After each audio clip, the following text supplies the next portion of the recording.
સવારનો breakfast healthy હોવો ખૂબ જરૂરી છે અને સવારે હેલ્ધી સાથે સાથે ફૂલ પેટ ભરીને નાસ્તો કરવો ખૂબ જરૂરી છે. તો અહીંયા મારી પાસે મિક્સ સ્પ્રાઉટ છે, જેમાં મેં મગ, મઠ, ચણા, વટાણા અને વાલ લીધા છે, જે 1.5 કપ છે.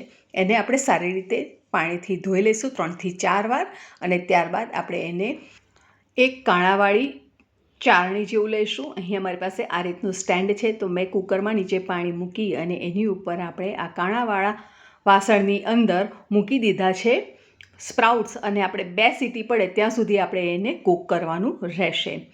તો સુપર સહેલિયાથી હું નિપા મિસ્ત્રી સ્વાગત કરું છું તમારા બધાનું સુપર સહેલિયા ઉપર. આજે હું તમારા માટે એકદમ સરસ મજાનો હેલ્ધી નાસ્તો બનાવવા જઈ રહી છું. વિડીયો છેલ્લે સુધી જોજો, ખૂબ જ ઇન્ટરેસ્ટિંગ રેસીપી બનવા જઈ રહી છે.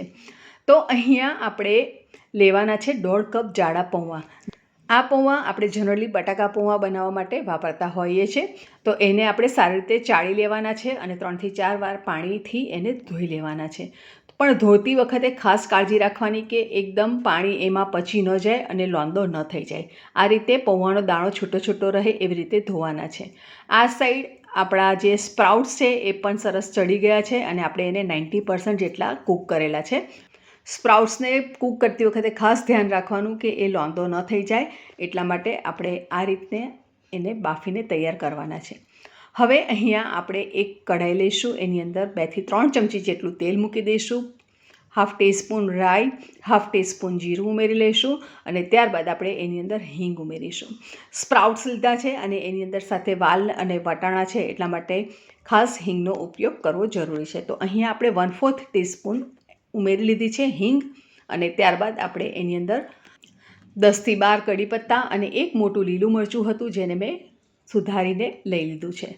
સાંતળી લઈશું થોડી વાર માટે અને ત્યારબાદ આપણે એની અંદર બાકીના મસાલા કરીશું. તો અહીંયા મારી પાસે 1/2 કપ બારીક સુધારેલો કાંદો છે. જે મીડિયમ સાઇઝનો કાંદો હોય તો એ મેં મીડિયમ સાઇઝનો કાંદો લીધો છે અને બારીક સુધારીને લઈ લીધો છે.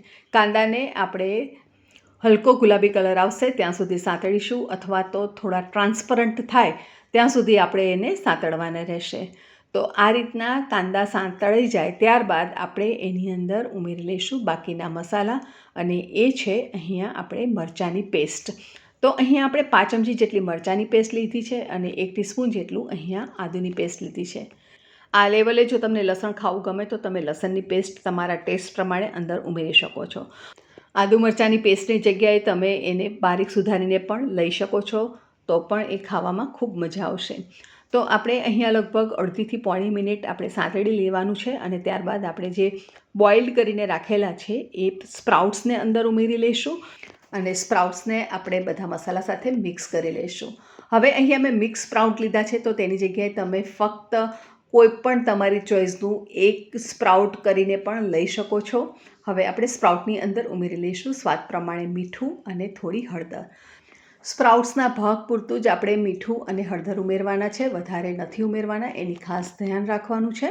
અને અત્યારે એટલા માટે હું ઉમેરી રહી છું કે સ્પ્રાઉટ્સમાં થોડી ઘણી પણ કચાશ હશે તો મીઠું ઉમેરી અને આપણે ઢાંકી અને એને 2 થી 3 મિનિટ માટે થવા દઈશું, જેથી કરીને એની અંદર સરસ રીતે મીઠું પચી જાય અને એનો ટેસ્ટ પણ સરસ આવશે અને સાથે સાથે એ સરસ ચડી પણ જશે. તો હવે આપણે ઢાંકીને એને 2 થી 3 મિનિટ માટે કૂક થવા દઈએ. ત્યાં સુધી આપણે આ સાઈડ પૌવામાં મસાલો કરી લઈએ. તો પૌવાના ભાગની આપણે હળદર ઉમેરવાની રહેશે અને પૌવાના ભાગનું અહીંયા મીઠું, જે લગભગ અહીંયા 1/2 ટીસ્પૂન જેટલું મેં ઉમેરી લીધું છે. અને અહીંયા મને સુગર ખાવી ગમે છે, જેથી હું અહીંયા 3 ટીસ્પૂન જેટલી સાકર ઉમેરી રહી છું અને અડધા લીંબુનો રસ ઉમેરી રહી છું, એટલે કે લગભગ 1 ટેબલસ્પૂન જેટલો રસ થશે. તમને જો સાકર ખાવી ગમતી ન હોય તો તમે એને સ્કીપ પણ કરી શકો છો, ચોઇસ ઇઝ યોર્સ. હવે આપણે આ દરેક વસ્તુને સરસ રીતે મિક્સ કરી લેવાની છે. આ રીતે મસાલા મિક્સ કરવાથી પૌવાનો ટેસ્ટ ખૂબ જ એન્હાન્સ થશે અને એકદમ સ્વાદિષ્ટ બનશે. સાથે આ સાઈડ જોઈએ છે તો સ્પ્રાઉટ્સ પણ સરસ રીતે કૂક થઈ ગયા છે. આપણે એને ફરીથી એકવાર મિક્સ કરી લઈશું અને ત્યારબાદ આપણે એની અંદર મસાલા કરીને રાખેલા પૌવા છે તો તેને પણ આપણે અંદર ઉમેરી લઈશું.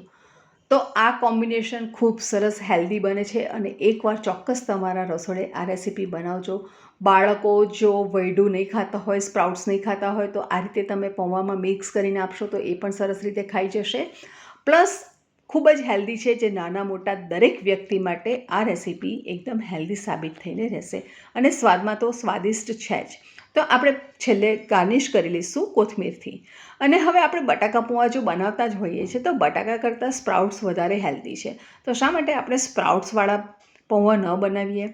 તો મારા ઘરમાં તો આ બધાની ફેવરિટ રેસીપી છે જ. તમારા ઘરે પણ બનાવો અને બધાની ફેવરિટ બનાવો. 2 મિનિટ ઢાંકી અને આપણે કૂક કરી લીધું છે અને હવે આપણે ગરમા ગરમ પૌવાને સર્વ કરી લઈશું અને એન્જોય કરીશું ચા સાથે, અથવા તો વગર ચાય પણ એમનેમ પણ આ એકલા પૌવા ખાવા ખૂબ ગમતા હોય છે. ફ્રેન્ડ્સ, રેસીપી ગમી હોય તો ચોક્કસ વિડીયોને લાઇક કરો, ચેનલને સબસ્ક્રાઇબ કરી બાજુમાં આવેલા બેલ આઇકોનને પ્રેસ કરો, સાથે ઓલ નોટિફિકેશન બટન પ્રેસ કરો, જેથી કરીને નવી નવી વિડીયોઝ તમને જોવા મળે. અને હવે આપણે ગાર્નિશ કરી લઈશું કોથમીરથી અને છેલ્લે ફાઇનલી આપણે તીખી સેવ અથવા તો તીખા ગાંઠિયા ઉપરથી સ્પ્રિંકલ કરી અને એને સર્વ કરીશું.